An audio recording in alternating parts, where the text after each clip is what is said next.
This podcast contains discussions of violence, crime, and disturbing themes. Listener discretion is advised. Murder, kidnapping, cults. Where the trail goes cold, we keep digging. But let's be honest, we're not professionals, we're not detectives, not criminologists, and we're not even that good at puzzles. We're just two amateurs with a microphone, way too much curiosity, and a love for good mystery. We're definitely going to get it wrong. We'll probably go off on tangents, but we'll have fun. And hopefully, so will you. This is Dead Ends.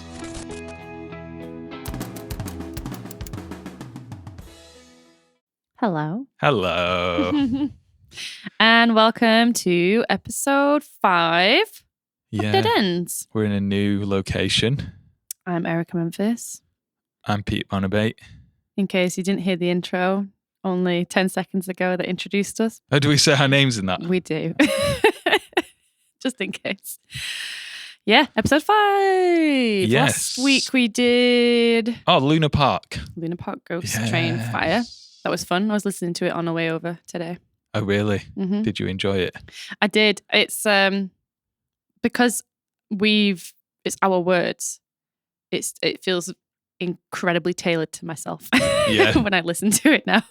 It's the perfect podcast. This is why we've done this. Yeah. Yeah, I agree with everything I say. Yeah. So yeah, that was an interesting one. Yeah, it got very, it just kept stepping up, didn't we? Got very deep. I feel like we kept saying, what was the phrase? And this is where it gets interesting. And this is where it gets interesting. And this is where it gets interesting. And it was like 10 times, and it's like, yep. There was just like a new twist every 10 seconds or so. Yeah, yeah. No, but it was yeah, that was a deep one. And it feels I don't know about you. I feel like it's kind of a bit relevant to everything that's going on at the minute. I don't know, with America. All the Trump stuff, Trump administration stuff, and don't take Tylenol. Yeah, Don't take Tylenol. yeah, Just not good. yeah. Dodgy stuff. I don't know what's literally going on. throughout every level of We're civilization. going to look back at all of this and go, oh yeah, here's the connections. Yeah, I often think about that, like, what moments are we living through that people are going to look back and be like, why didn't... This is definitely going to be a big part of history. Yeah, I mean, from COVID onwards, yeah, I feel like it's just been downhill. yeah, But yeah. Anyway, yeah, Ghost Train. Yeah, that was a really fun one. Well, it wasn't fun what happened, but it was fun for us to discuss. yeah, and to look into. Yeah, it was a good brainy one. Yes. Really tested the brains. Yeah, and a lot of learning. Yeah, Mm. there was a lot to dig into, Yeah. which is always nice. I have a correction. Yes. Oh, from last week. Not from last week. Ah. This is from a few weeks ago. This is from the staircase episode. Oh, right. Oh, wow. Yeah. Yeah. So I mentioned the initial jury findings, injury findings when Kathleen Peterson's first discovered at the bottom of the stairs. Yeah. And one of the terms that was listed that I couldn't pronounce, and I still can't pronounce now, and I've got my breakdown of how to pronounce it right now, was she had like multiple lacerations and stuff like that. Yeah. But she also had early acute, ischemic neuronal necrosis. And I still barely said it, but I've attempted to say it this time. It's that middle bit doesn't sound real, None does of it it? sounds, yeah. Yeah. So that's what she had. Yes, but I explained it incorrectly. I said something like, oh, I guess she was turning blue. Right. She wasn't. That wasn't accurate. So 'cause this all condition the blood doesn't was change the colour of your skin. Instead, it refers to what happens to the brain cells after a lack of blood flow of oxygen, such as during a stroke. It's an early sign of irreversible brain cell death that can be seen under a microscope. So right. there wasn't actually any, because I was like, oh, I'm guessing she was just laying there turning blue or something. That's not correct. She was a normal colour, aside from being covered in blood. Yeah. Yeah. So I just thought I'd clear that up. Yeah. I was wrong. It'd be interesting to find out. I can't remember. If you are dead and you've bled everywhere, would you turn blue? Or would it just... Well, we can find out, this is for corrections next week, I'm sure, when we go away and find out that information. I don't know. But we need to look this stuff up. Yeah. This is what I love. Every week we're going to go away and go, I need to learn something. Yeah, because there's so many different fields of work within these sort of investigations, and from police work, medical work, and there's no way that anyone can be master of all, an expert on all. No. And personally, I'm an expert on none. So that makes it even We just harder. have the passionate drive about murder. Yeah. A can-do attitude. And that goes a long way, they say, in school. And how far has it gotten you? Well. To be fair, you're off traveling the world with your job. So, that's more than I can say. So you're doing good. But she was from this particular injury. Yeah. This thing that was happening to her. I'm not going to try and pronounce it again, but she wasn't turning blue from that. Right. Maybe we'll find out next week that she was turning blue because she's dead. But this is not to do with this issue. Yeah. So there we go. There's my update. Well, that's good to know. There you go. We're learning. But in relation to the week before, the Warrens episode, my friend, I'm going to say, So Pete and Joanne, this is my partner's cousin and his wife. They actually messaged saying that they had seen the Robert doll. Oh, yes, because we didn't... in Key West, Florida. I can't remember what the name was, could we? Yes. Yeah. So I thought it was pretty cool that they've actually seen it. And they sent me the picture, which I also sent to you. So we're both cursed. Cursed for life. So thank you so much for that, I think you're Joanne. meant to ask permission or something. There's something to do with the picture.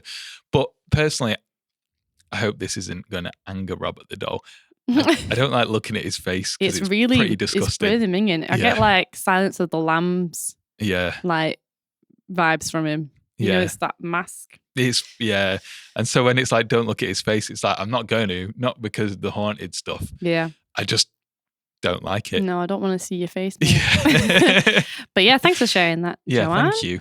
That was really cool. Yeah, you can go and see him at Sloan's Ghost Tours in Key West, Florida. So that's pretty cool. That's a long way for us.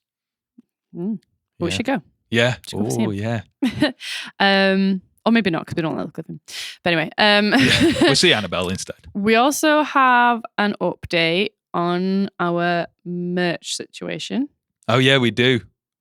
Our very good friend Katie has designed a lovely t-shirt for us inspired by the staircase. Yeah. Do you want to tell them about it? It is owl themed. Yes.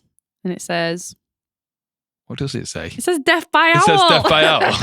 Sorry, I put you on the spot. I didn't lead you up to this. I've not even prepped you about this conversation. I spent the whole week looking at it as well.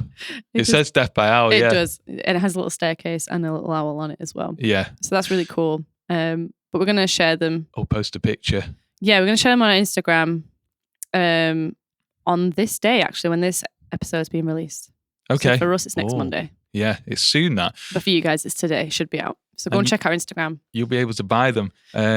Yes, we came up with an idea that because we're both really poor at the minute and cheapskates.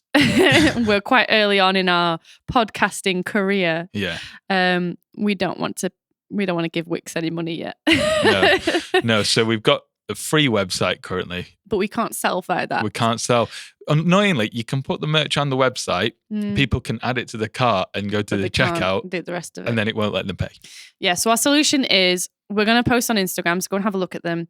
And if you do want one, just message us directly. Yeah. And we can sort it out. Yeah. Because I want one anyway. And the good thing is we can then source them more sustainably rather than these big companies who just exploit people. Yeah. So your t-shirt will come from somewhere lovely. Somewhere nice and lovely. Yeah. Cool. That's all of my kind of admin-y bits. Should we go forward with this week's? So what are we looking at, Pete? Today we are looking at the deaths of Shane Stewart and Sally McNelly. I found this one quite interesting.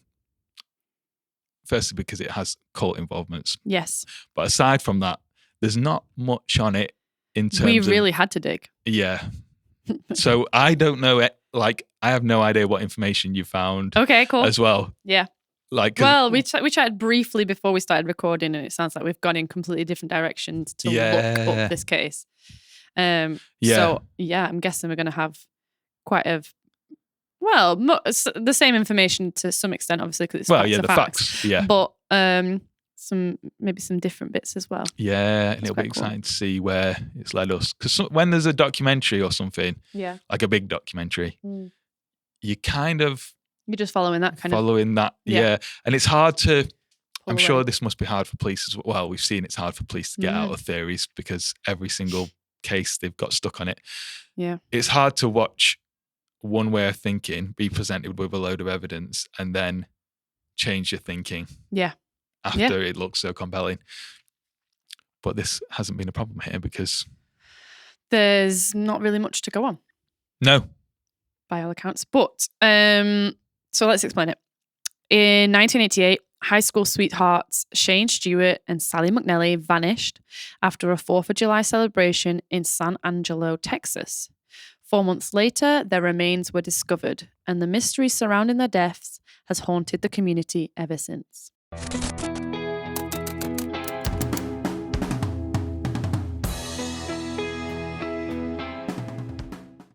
Should we look at who Shane and Sally actually were? Yeah. Nice. Mm-hmm. So they're from San Angelo, Texas, which sounds quite a rural, small town. Yeah, I've got dusty plains, wide open skies, close-knit community. It sounds like, in some ways, very dreamy. Yes. I wouldn't mind living there. And they have quite normal childhoods, upbringings. They go to school. They're quite close friend group. They are outgoing. They have hobbies. So he owns a car, a Chevrolet Camaro. Yep. Which presumably is some sort of popular car. Yeah. Because I've heard of it. Yeah. We know of it. Yeah. We're less car people in the UK, I think, in the same way. It's all Beamers, isn't it? Yeah. It's not as exciting. Not as fun. Yeah, so it starts off quite normal. They're quite intelligent, quite independent and friendly. They have good relationships with family, and they start dating. And people describe them as kind of a good couple. Yeah, I've got down that they had an instant great bond with one another. Seemed like normal teenagers. They started dating in high school, and this obviously and continued onwards. I think so. Sally was 18 years old. Shane was 16 years old. Shane was very lively, energetic teenager, always making sure everyone was having a good time. And Sally was known to just like love people, like a really big people person. Yeah. Doing anything for a friend. But she just really wanted to be accepted. And she wanted people to like respond to her energy and stuff like that. Yeah. Yeah. I guess in high school you kind of need that, don't time, you, a little bit? Yeah. And then this is where it all gets fun. Yeah. I've got in early 1988. Yes. They allegedly began dabbling in a local satanic cult. Yes. So that takes a massive turn. Yes. Yeah. Things start to seem off when they start associating with a local group with strange activities. So yeah, this is a good point, I think, to acknowledge that this was also the time of the Satanic Panic era. Yeah. So do you have a bit of background on this? Yes. Yeah. I feel like you definitely will have written about this. Yeah. So, I guess some context into cults in Texas. So there's a few notable cults around Texas, which we can talk about later. But I guess the surge in satanistic rituals and cults is really due to people trying to be individualistic and find who they are, maybe stray away from their parents' beliefs, society's beliefs. And so I've got that there's a lot of groups emerging where they have sort of ritualistic practices involved in that group, whether that's sexual stuff, sometimes sacrificial stuff with animals. And that kind of kicks off. So everyone starts to see everything that happens through that lens, which is the Satanic Panic, it becomes known as. And so it's basically a moral panic, which sort of started in the late 70s, went through the 80s, and then sort of subsided in the 90s. Do you know what, though? Actually, on Wikipedia, it says that it's still persisting today. I thought. I wonder how, because Texas seems like quite a Christian community. Yeah. Traditional. Yeah. So I wonder how much is kind of my teenager is trying to do something different. Yeah. Trying to find out who they are. Yeah. Maybe there is some ritualistic stuff. Well, I think there is some reasons to believe that when we kind of go into a bit more of Sally's background. Yeah. But yeah, it says, I found that basically it has over 12,000 cases were brought forward to the police of satanic ritual abuse, starting in North America in the 1980s, and it spread throughout many parts of the world by the late 90s. Yeah. And this would reports would involve like physical sexual abuse of people in the context of occult or satanic rituals. Yeah. Some involve conspiracy of global satanic cult that includes the wealthy and elite, in which children are abducted and bred for human sacrifice and prostitution. When it's been looked into this way. Oh yeah, so I looked into like why it came about. And they said some of the surrounding events were new religious movements that the evangelical Christians were reacting to. And then they went, oh, that's Satan, because it's kind of not us. Yeah. So that was one thing. The Manson family murders happened not long before. Yeah. And then 3 key movies. Can you guess? The Exorcist. Yes. Yes. I'm trying to think what else came out in that era. Rosemary's Baby. Yes. One more. Go on. 3 for 3. And what's the one about that? What's that teenage girl who? I can't remember her name. Do you want to know? Yeah. It was The Omen. Yeah, Damien. You did good there. Yeah. Well done. So those were like, they came out and obviously people were like, what the hell's this movie? Yeah. And then there was also the rise of popularity in heavy metal music, Dungeons and Dragons. Yeah. Things that seem pretty normal today, but... Yeah. There was one, it's interesting, the heavy metal music, because there was one in that sort of Texas area. It was called the Assembly of Light Bearers, formerly the Greater Church of Lucifer. Okay. But it was founded by this guy, Michael Ford, and he was a black metal musician, which I guess is a subgenre of metal. Cool. Where they're probably quite satanistic in lyrics and stuff. Yep. And so he was previously involved with another cult, which was actually UK based. Oh, right. But he had a chapter in America. And that first one was kind of like neo-Nazis, very racist. Right, yeah. And so he broke off to do his own thing and started this Luciferian church, I guess.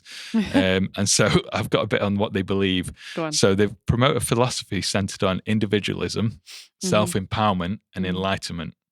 So they view Lucifer as a symbol of personal liberation and intellectual awakening. Okay. And so I think that their aim isn't to worship Satan necessarily. It's seeing this figure as a way of saying, I am going to be whoever I want to be. Yeah.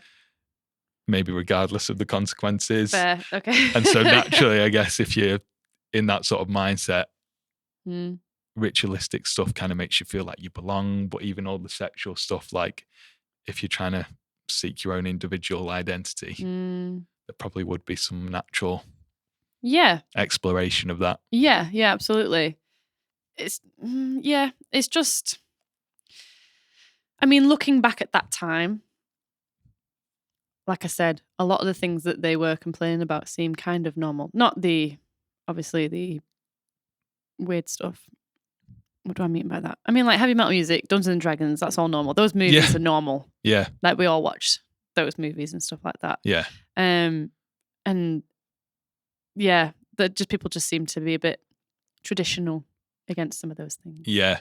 And I find it like, because, for example, you watch The Exorcist now and it's not that scary. No. Because, I mean, it looks so fake. Yeah.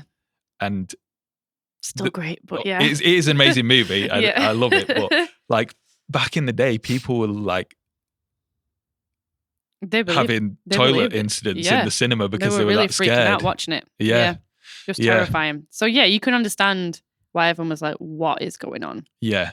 And I think it was probably a much more religious time of civilization in the Western world. And like you said, we're in Texas. Yeah. Yeah. There's also that element. There is cultural of where they established things. Yeah. So Sally and Shane, they begin mingling with this local satanic worshipping cult. Yeah. I don't have the name of them. No, I don't have the name of the cult. So it's not that church. No. That's just a. They just happen to be in some local satanic worshipping cult. Yeah. And it's pointed out that Sally is getting into it a bit more than Shane. And like you said, when you said about people joining this stuff because they're kind of on a voyage of self-discovery and stuff like that. At the time, Sally was kind of going through quite a difficult time because her mother had Sally like quite young. So the difference in their ages weren't really that far off. And they basically grew up together. The mum even says in a documentary that I watched about this, that they were basically like sisters growing up. Yeah. And as Sally progressed and got to her teenage years, they started drifting apart and Sally got quite rebellious, like sneaking out. Yeah. She became really resentful that her dad wasn't around. And her relationship with her mother became really strained as well. Yeah. She wouldn't call her mum. She would call her Pat instead. And it's also said from her friends and stuff like that, that, you know, she's just always looking for acceptance. So this is where she starts attending these kind of like ritualistic events within this group cult. And I guess when you're in these sort of places, even if they are really like dangerous at the start, they're always going to be all about, you are the greatest thing ever. Yeah. We love you for you. Yeah. You're not wrong. That's a cult, isn't it? Yeah, exactly. Yeah. And they pull you in. They buy you in. Yeah. And then once they've got you, they start to change and turn on you. Yeah. Which is exactly what looks like it's happened here. Yes.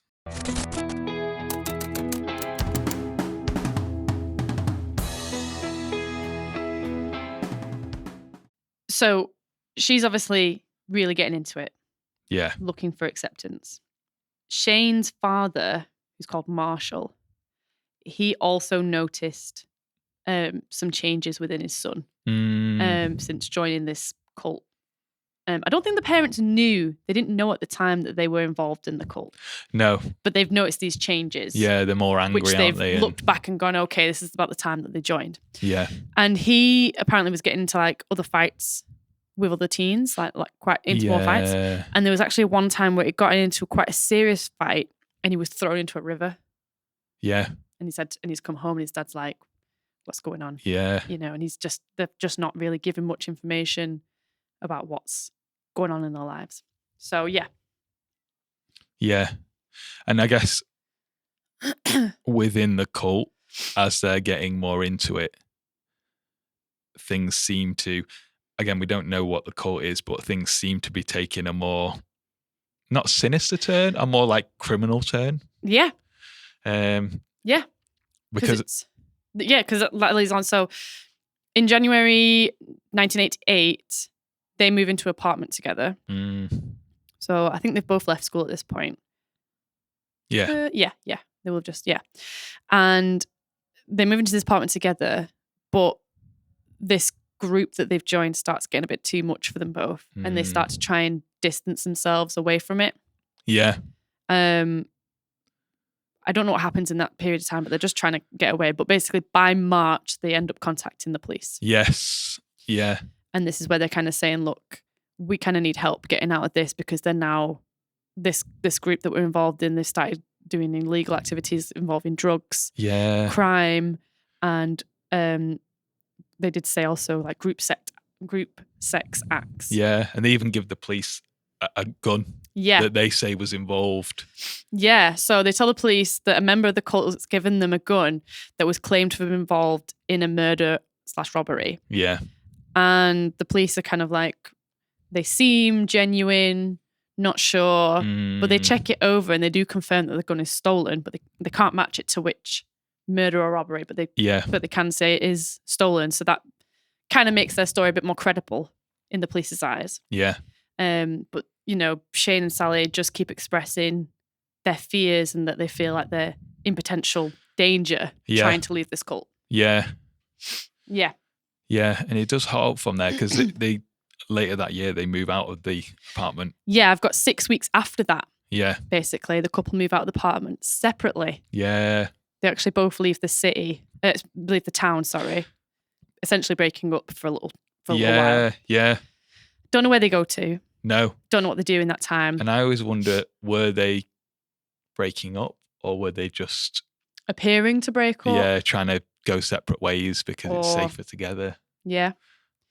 But for whatever reason, by early summer, they're both back. Yes, yeah. By Independence Day. Yeah.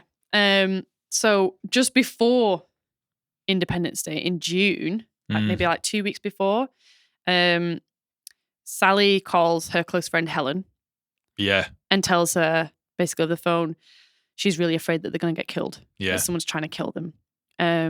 But her friend Helen, so I actually watched this on the Unsolved Mysteries episode. Yeah. I don't know if you've ever seen that show. No. But it was really good. Yeah.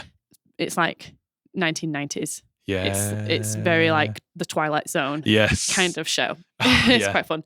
But they've got... is that the one with the guy from Star Trek?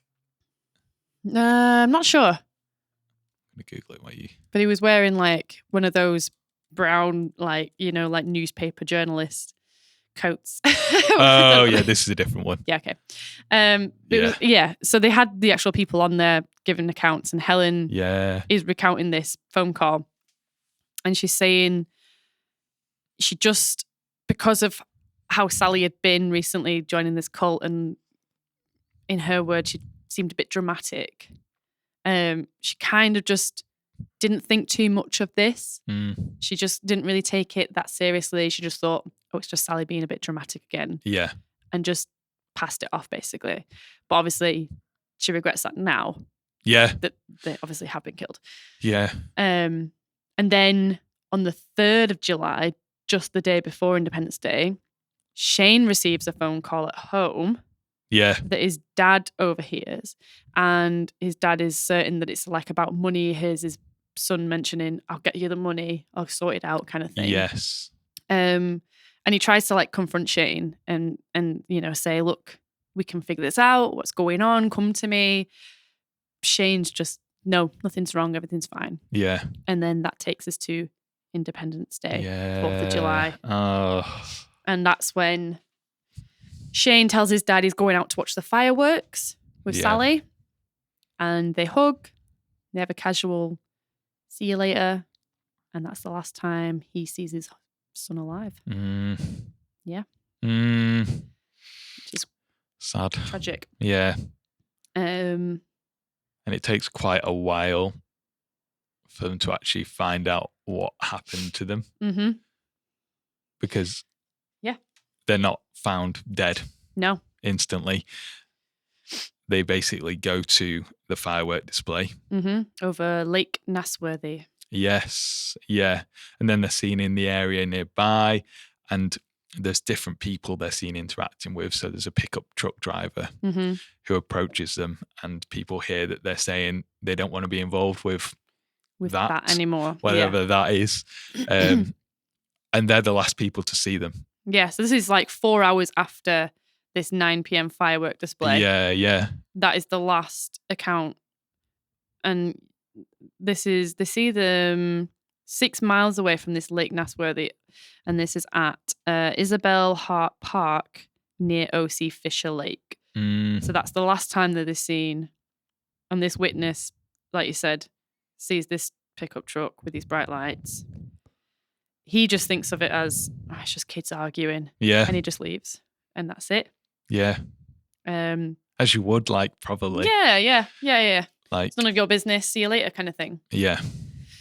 But then obviously the next morning, Shane's car is found abandoned. Yeah. And it's found abandoned in a different area of the park. And the couple are declared missing. Yeah. Inside the car, there are fast food wrappers. And Shane's keys are on the dashboard. There's no evidence of blood. There's no notes. No indications of a struggle. So the police kind of just presume that they've just run away to get married or something. Yeah. It's so funny that if I had a car which I prized and I was running away, I'd take the car. How wouldn't you'd go in the car? Yeah. So I just don't get where that line of thinking. Well, that's it. And that's exactly what Shane's father. Yeah, Marshall. He thought the same. He was like, Shane loves this car. Yeah. It wouldn't make any sense for him just to leave it. In the middle of nowhere as well. Yeah. Like where you can't easily get on public transport. Exactly. And there's no evidence that they've taken out money together or that they've been working really hard and obviously all this money's coming in. So where's this money for them to run off with? There's no clothes missing. Yeah. You know, that they've packed to suddenly pack and dash. Yeah. So it doesn't really suggest that they've just run off together. No. It's just mysterious and weird. All that the police have is there's no blood. Yeah. No signs of a struggle. Okay, fine. Yeah. But let's not just jump to they've run off. Yeah. Yeah. I think that'd be the last place my head would go in that specific situation. You'd want to tick everything off first before you just go, oh, they're fine. They've just run off to get married. Yeah. Because the worst case did happen here. Yeah. Because they jumped to that conclusion. Yeah. So. And there's no evidence that they'd need to run away to get married. No. Like. No. Who was against it? Yeah. The parents seemed all right about it. So. Yeah. So Marshall kind of becomes a bit of like a PI himself. And he starts like searching everywhere for his son. Like any location that would like make sense that his son might have gone to. Yeah. He remembers that Shane had mentioned a specific teenager that he didn't get along with. And Shane had previously stated to him that if he would come in contact with this other guy, they would just get into fights. Yeah. So he initially goes to this guy, to this teenager, to question him. Yeah. And when the teenager answers the door, he's got like several scratches on his face and bruises and as if he's been in a fight basically. But he doesn't talk about, he just won't talk about Shane's disappearance. Yeah. So it's a dead end for him, but dead end. But but yeah, he doesn't get anywhere with that. So then he starts thinking, right, I'm going to look for the pickup truck. Yeah. And he starts driving around, parking at different places, parking at where they were last seen and stuff like that, to see if he can spot this pickup truck. Yeah. And there is one time where he believes that he's found it. And it's the same colour, it's got the bright lights on top. And he begins like following them and watching them stuff. But then it turns into like a high-speed pursuit. Did you know about this? No. Yeah, no, he thinks he's found it. So it turns into this high-speed pursuit. Like they're both like going like 100 mile per hour nearly. Like, but he loses them at the last minute. So it's another dead end basically. So it probably was. Probably. Or it's just, why are you following me? Yeah. It's either one of the two. Yeah. Yeah. So both clock. Yeah. So after that, he just keeps hitting dead ends. Dead ends. But until 4 months later, and this is really sad. Yeah. But on the 11th of November, 1988, Sally's body is found in a pasture 17 miles away near the Twin Buttes. Yeah. Reservoir. And then only 3 days later, on the 14th of November, Shane's body is found nearby. Yeah. They've been dead the whole time. Mm-hmm. And due to the climate, the bodies are basically very heavily decomposed. Yeah, it's just a skeleton. They're just skeletal remains. Yeah. But Shane's father, who has, what are they called? You know, the police, where they listen in from home. Oh, yeah, the police radios. Yeah. He's been listening and he hears the call. Yeah. And he goes down straight away and he looks and he knows it's his son because he's wearing the exact same clothes, the exact same outfit from when I hugged him on the 4th of July. So he knows that it's definitely him. Yeah. But the autopsy confirms that basically they both died from shotgun blasts to the head. Yeah.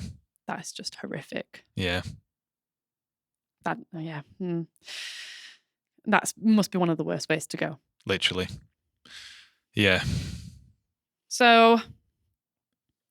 Yeah. That's them. That's where they've got up to, basically. And then there is a bit of a timeline after that of like evidence and how the case progresses. Yeah. Where do you have first? Well, mine skips quite far ahead, to be fair. Mm-hmm. To what date? To 2017. Oh, right. I have a little bit before that. Yeah. So in 1994, some DNA was recovered from evidence found next to Shane's abandoned car.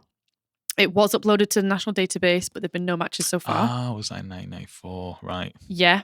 And then in July 2014, the Sheriff's Department announced that the case had been reopened. They had 2 major developments, a person of interest located in a foreign country, and Shane's remains have been exhumed for DNA purposes. Investigators also planned on getting DNA samples from persons of interest in the case. However, it is not known if any matches were made to the crime scene evidence.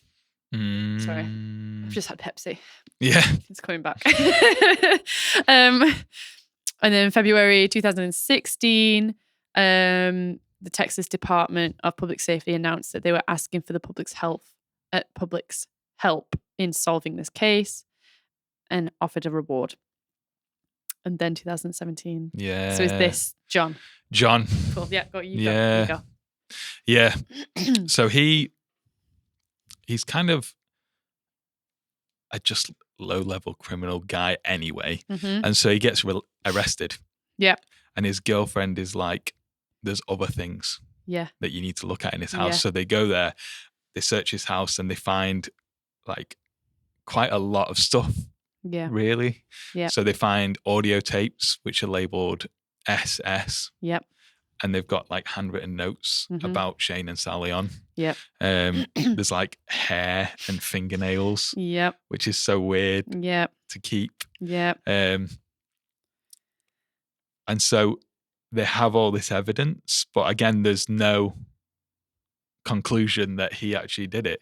And so he's not being charged with the murder. No. But it is believed or reported that he was a member of the same group, the same cult. He was a member of the same group. He also went to the high school with them. Right, yeah. So he was 17 at the time. Yeah, they were the same age, weren't they? Yeah. So, well, he's in between, isn't he? Yeah, they're all. Yeah. So I don't think he would have been in their year. He would have been a year above one, a year below the other. Yeah. Possibly. Maybe in one of the years, actually. Yeah, because depending where it was. He was 17, wasn't he? Shane. He was 16. Right. When they died. Yeah. And she was 18. Right. Okay. Yeah. A few different accounts seem to give different. Yeah. But I just pulled that from a few different databases. But yeah. So they went. So then he knows them from back in the day. Yeah. And it's so weird. The audio tapes, SS. Yeah. Shane Sally. Yeah. I don't know. It doesn't really say what's on the tapes anywhere. No, it doesn't get released. That information is not released as to whether that is anything or nothing. But it's been so long and he's not being convicted or charged even. Not for that, but he does get convicted for felony theft and marijuana delivery in 2018. Yeah. Oh, sorry. No, he had prior convictions for that, but then he was convicted for marijuana and firearm possession. Yeah. So he is now serving time in federal prison. But he's never, like you said, he's never been formally charged for anything to do with these murders, but he just kind of remains just a person of interest. Yeah. So, I mean, if he's got all this stuff, yeah. I mean, it can't. That's a bit more than a person of interest, isn't it? Yeah. If you've got fingernails, locks of hair, audio tapes, books that mention them, like notes that mention them. Why, especially fingernails? What's on the tapes? What's on the tapes? Yeah. Why wouldn't they just go, "Oh, we listen to the tapes. It's nothing to do with them. It's to do with something else." Yeah. Yeah. Why wouldn't you just release that? Yeah. It's weird. Why is it? Oh, I don't understand why all these cases have so much mystery in them from the people that shouldn't be providing mystery. Yeah. The police shouldn't be the mysterious part of this. No. It's never clear and just here's the evidence, here's the facts. Yeah. Ugh. Yeah. And I just wonder if because he's been charged with other things, they just haven't even pursued it. They're like, why would we spend resources on trying to chase a guy who's in jail? Which is totally not the right way to think about it, because you've got two families here that want justice to be served. And that's just doing them such a disservice. Yeah. And you know what, as well, I was thinking about this. So, you know, the teenager that he goes to visit doesn't mention who that is. No, it could have been. Is that him? Yeah. Is that him? I don't know. Yeah. There's a strong possibility. Yeah. And if it is, well, that just ties it even further together, doesn't it?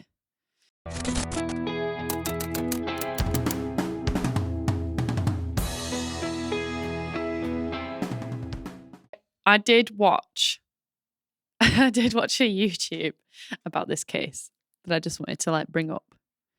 It's a bit of an older guy. I'm not going to mention his name or the name of his channel. He's quite clearly traditional. Yeah. But it's quite funny. It was only released, this video, not that long ago, this year. Oh, really? It was an updated thing, and he's in Texas talking about it and stuff. Yeah. Anyway, he mentions that there was a local house that the cult that they were involved in was used for holding rituals, a gathering place known as the Devil House. Right. And it was filled with violent pornography, occult paraphernalia, and bondage restraints. And he's saying it's even got bondage restraints. I'm like, okay, this guy's great. And the YouTuber mentions that he's been talking with, I think it's the current Sheriff Nick Hanna. Yeah. And Hanna says to this YouTuber basically that he has searched this house. Yeah. I don't know whether it was back in the day or wherever, but he said he searched this house and it was a creepy house with blacked out windows. It had mirrors surrounded by candles and a dungeon-like bedroom. It also had symbols etched into the house and on the outside walls that supported the idea that devil worship was happening inside. And the YouTuber goes, now, even though there was a satanic panic going on in San Angelo, it wasn't hysteria. It was actually happening. Yeah. he's like going on and he's going, this house was documented, photographed, and uses evidence of true satanic worship. Yeah. And he says that Sheriff Hanna has talked on a podcast about his experience looking at this house. Yeah. And when they searched the property to investigate, he swiftly accepted the offer for a chaplain to come and bless the house before he'd go in and stuff like that. But what I thought was really funny is while he's talking about this house, he's got pictures of the house. And he's doing it from bondage. None of the bondage or anything, but it's just different angles and stuff. But then it starts zooming into this one at the front, and on the front step is this all black cat. And I just find it really funny because I just know that he's looked at this picture and gone, oh, there's a black cat. Yeah. Devil. That means I'm going to zoom into this black cat. And I just thought that was really funny that he's based everything off. Yeah, it was really funny. It was they've even got bondage and they were talking about doing group sex acts and stuff like this. Yeah. It was I just found it really funny. Yeah. So that was quite entertaining. I'm sure if you just Google this, you'll probably find him quite easily. Yeah. But I'm not gonna mention who he is. Yeah. But yeah, other than that, I watched the Unsolved Mysteries case, the episodes. And that is, if you've ever watched them, it's really a bit disturbing. Yeah. Because they have the real people. So Sally's and Shane's parents are in it, but they have to reenact the scenes. With the real people? Well, the kids are dead. So they're reenacting scenes with actors playing their kids. Right. And I just think that's really weird. That is so weird. So they'll cut from like them talking, going, you know, I saw Sally, we've been arguing and stuff. And then it'll cut to a scene where the real mum's reenacting this argument with a girl who's played by an actress, pretending to be a doctor. And I just thought, whoever thought of that is really weird. It just didn't feel okay to be watching it. No. But yeah, I don't know. What do you think then? Of theories. Yeah. There's a few theories. Okay. I guess some are more realistic than others. So, what are the theories? I've written them down. So there's one that it was just a random killing. And they were just randomly selected. Okay. And robbed. But I mean, it's a small chance. Yeah. I can't say never, but yeah, but it doesn't. It doesn't really make sense, especially with the latest evidence. Yeah. Go on. A drug-related theory. So. Well, I guess that is kind of in keeping, especially since they had reported that this cult group that they're involved in started doing a lot more illegal activity. Yeah. Including drugs. They do mention drugs. So. Yeah. And I think in that area, there's a lot of links between court activity being used as a way to I guess, facilitate illegal activities like drugs. There's one I think it's in the Mexican border. Oh, is this the cult that you were talking about? Yeah, go on. This is so over the top. Okay. But I think a watered down version of this is probably like what we've close to the truth. In Texas. Yeah. Okay, go on. So this was the Matamoros killings. Okay. And so it's 1989, and the border between Mexico and Texas. It's got all these sort of bright clubs on the Texas side, and then the dusty streets across it. Everything you could really imagine in that sort of setting. Kind of like if you go to the Disneyland Hotel, the Cars one. Oh yeah, Santa Fe. Santa Fe. It's kind of like that. Yeah, tumbleweed. Tumbleweed. Yeah, and just drugs everywhere. But in the midst of that, there's a guy called Mark Kilroy. So he's a 21-year-old pre-med student from Texas. Yeah. And he crosses into Matamoros with friends for a weekend of drinking parties. So he's, again, a popular guy. Yeah. Athletic. He's bright. He's got this big friendship group, the world ahead of him. But his friends lose him in the sort of early hours of that night out. Right. And at first they're just like, he's probably just got drunk. And he's just like wandered off, passed out somewhere. Yeah. But it goes on for days. Oh, right. And he just doesn't show up at all. And so the FBI get involved. Yep. Thinking he's been kidnapped by a cartel. But it's way worse. Okay. Like so much worse. Oh no. This is another cult. And they were based in this Matamoros area. And so the followers, it's basically a cartel, a drug cartel. And they're following this man, Alfredo de Jesus Constanzo. Okay. And he's a stealth-styled, I'll read out what he describes himself as, sorcerer. So he blends Afro-Caribbean religions like Palo Mayombe with his own sadistic twists. Nice. Okay. And so they're doing all these illicit activities. And basically his belief is that the ritualistic sacrifices are going to win him favor with whatever he believes with his to help his drug culture, and to make sure the others go away, the other rival cartels and stuff. And so basically they have kidnapped this kid, Mark Kilroy. They lure him away and they take him to this ranch in Matamoros, and they keep him alive for like most of the night. And then they kill him. Yeah. But after they killed him, they perform this ritual where basically to get some sort of supernatural spiritual ability, they eat his brain. Oh. Just raw. Okay. And so they just like completely dismember his whole body and then bury him. And the FBI come and they basically find this ranch and there's just tons of bodies. Oh. And they've done the same with so many people, but all to fuel their drug crime as a belief that would help. And I don't think it's as extreme as that in this case. Yeah. That is fair extreme. Yeah. Eating someone's brain is like... That's like... Yeah. Yeah. Like Indiana Jones, the monkey brain. Yeah, that's exactly what came to my head. Yeah. I was going to say Indiana Jones. Yeah. But this is a human brain. But yeah, that is true satanic panic. That's not satanic panic. That's just satanic. Yeah, exactly. That's satanic cults right there. Yeah. My gosh. I feel like in this one, Sally and Shane have got involved because they like or Sally specifically likes the sort of following your own individualistic path, discovering who you are. Yeah. Shane's come along because he loves Sally. Yeah. And then that's kind of warped into this criminal thing, which they're not really down for. No. And then as a result, trying to pull out, but you kind of, once you're in.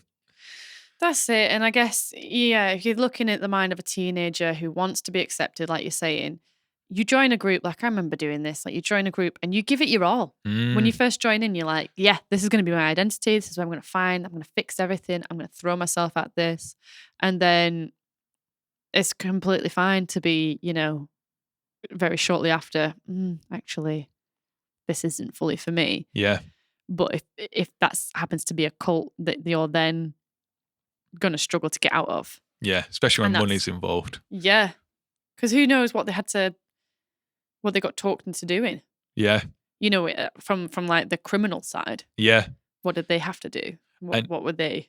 You never know if if you've joined this group, which is all promoting individuality and all these like sexual awakenings, you never know what they're doing with that. And then if you're then being coerced into doing criminal things because, we've seen you do this. Yeah. We're going to tell your Blackmail. parents. Yeah. Yeah. Yeah. If you don't. I mean, that's cults. Yeah, exactly. Yeah. They run off blackmail, don't they? Yeah. Yeah. Yeah. And I just, What do you think about the John Gilbreth? I think he's definitely been involved in some way.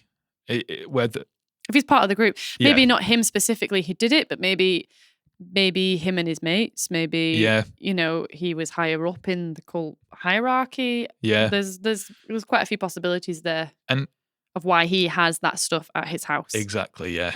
And in some ways, I'm kind of like, if something happens in a cult, often the leaders will do whatever they can to implicate everyone so that everyone is accountable for, if you go to the police, you go to jail too. Yeah, yeah. So I'm kind of like, even if it wasn't directly him, he is a criminal guy. Yeah. That clocks. He has been involved somehow. He probably knows who did it, what happened. My money's on him. Yeah. Maybe, like we said, he might not be the one that actually did the shooting. Yeah. But maybe I could see him being there on the night with those people. It's just the fact that he has those things in his house. That's really weird. And for so many years, locks of hair. It's what's that like? Nearly 30 years. Yeah. Yeah. Over now. But yeah. Why would you just be in your house for 30 years think, I'm glad I've got my tin full of fingernails? Yeah. It's just, it's weird. That's freaky. Yeah. But I guess they've been shot with a shotgun. Yeah.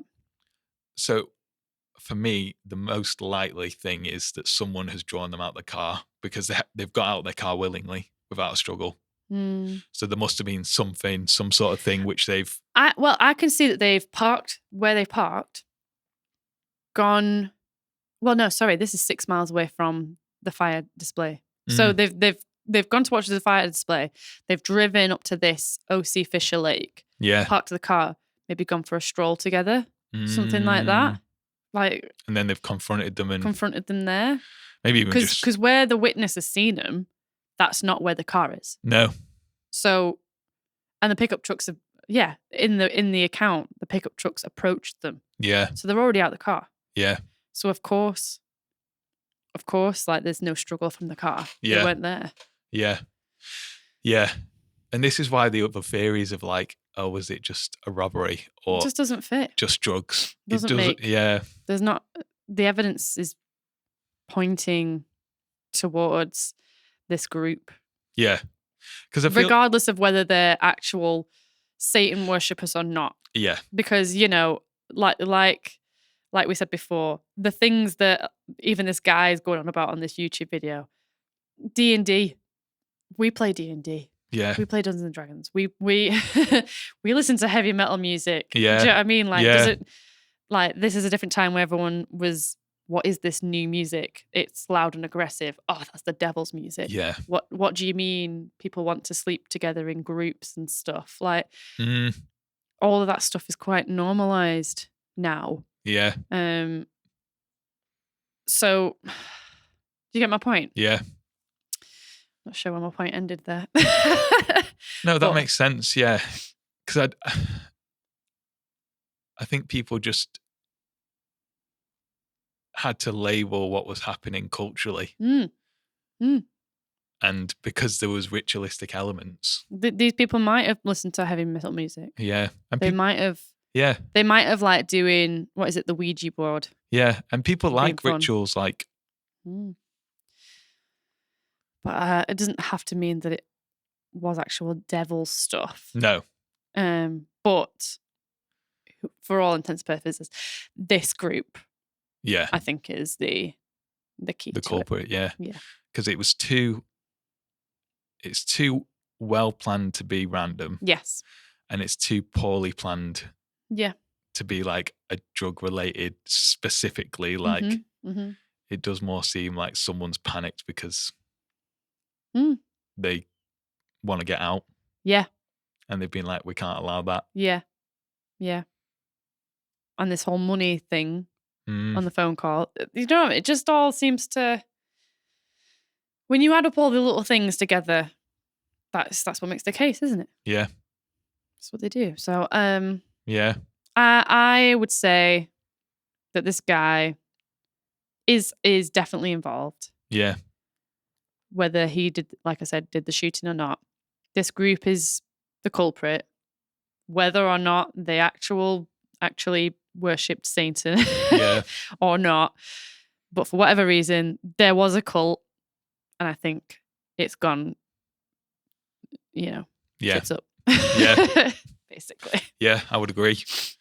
And we might never find out specifically who the individual who pulled the trigger is, but in some ways.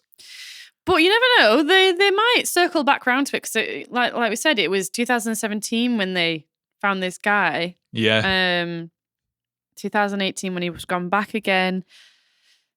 Maybe they're still looking. They're still. I know it's a cold case at this point, and they've not got all the resources pumping for it right now. But the case file's still up. When I looked on Google, on the Texas Department, it's still there asking saying we'll give you a reward. So you just never know. It says the police were aware of who the group was they were involved in. I just wish they'd just release more information. I know, just tell us who it was. What was on the tapes? What was on the tapes? But I reckon they know. That would clear up so much. Yeah. If on the tapes there's a cult going, oh yeah, like I don't know, it could be anything. It could be them talking to them. It could be the recording of them doing this. Yeah. It could be a recording of afterwards of going, oh yeah, totally blew away these two people. Yeah. I don't know, but your mind's just going to go to all of these suggestions. Yeah. Unless they go, okay, we've looked at it and he's just talking about spaghetti with salmon. I don't know, and that's SS. Do you know what I mean? Whatever, random. Yeah. Could mean anything. I think they've just. I don't know why spaghetti and salmon was the thing that came to my head. It could be. I just don't think the police. I think they know the group. They know the key people in the group, but I don't think they have enough evidence to link specific people to this person in that group did it. Yeah, I guess so. So I'd reckon they know this group did it. Yeah, and I guess on the other side, you don't want to put someone away that's the incorrect person. So you want to be sure, of course. Yeah. And it's just annoying when there's just this evidence out there, and if you just released it and get everyone up to the same page, maybe they'd have a better chance of drawing things together. Yeah. Who's the teen he went to see? What's on the tapes? What else? What was in the books that mentioned them? Is it just a diary going, I went to school today and Shane and Sally were there? Yeah. Because then that's just not good enough. No. Or was it, in cult class today, we did a ritual on Sally. Well, that's a bit more relevant. Yeah. So withholding information is just... yeah. I feel so stressed out by this episode. I know. Yeah. Because by the time the people will be dead anyway. Yeah. I really hope that I could see this one getting solved though. Maybe. I out of all the ones we've done so far, I feel like this one could actually be resolved. Yeah. So hopefully they'll keep on keeping on with it. Yeah. I think they just need the right evidence to actually convict someone. Yeah. Maybe someone will crack. Maybe John will crack in prison. He'll have enough and he'll be like, actually, confess. Yeah. So there you go. Shane and Sally. So many S's, I can't. Yeah. I don't know. That's my thoughts. That's my thoughts on it. I feel like you're kind of on the same path line with that as well. Yeah. Let us know what you guys think. Yeah, or if you did it. That would be. Do you know who did it? Are you part of a cult? We'd like to hear. If I was in prison, I'd listen to true crime podcasts. Yeah, that seems like something natural. Yeah. Yeah. Just comparing notes. I mean, I'm not in prison. I'm listening to it, so I guess. Yeah. To be fair. But if you are listening from a prison in Texas and you did it, just let us know. Yeah. Be really helpful. That'd be great. It would really put our podcast on the map. And you're already in prison anyway. What's gonna happen? Yeah. Yeah. Thanks, guys, for listening. I don't know. Was that a bit of a shorter one today? No, a few minutes. Yeah. A few minutes shorter. There you go. Saved you a few minutes. Yeah. That's free. For free. What are we doing next week? Are we doing mini? Oh. Is it minis next week? No, this is one of a person from the UK who's quite well known. Oh, yes. I forgot. Yeah. Okay, I won't mention what it is, but it's a good one. We thought we'd do more UK stuff this month. Because we've got our special Jack the Ripper coming up later. Yeah. But yeah, next week's is a good one as well. But yeah, keep messaging us about stuff. It's really, really fun when people message us saying, "Oh, just listen to this," like Joanne today. With the Robert doll. Oh yeah. And if you've got anything, we love hearing from you guys. Yeah. It's really nice to hear from people and to hear that people are listening. Yeah. Thank you. More than us. Yeah, thank you for listening. It's really lovely. Yeah. If you've got any cases you want us to cover, anything like that, let us know. Other than that, anything else? No. We're good? Yeah. Have a good week. Have a good week and see you at the next one. See you at the next one. Goodbye. Goodbye.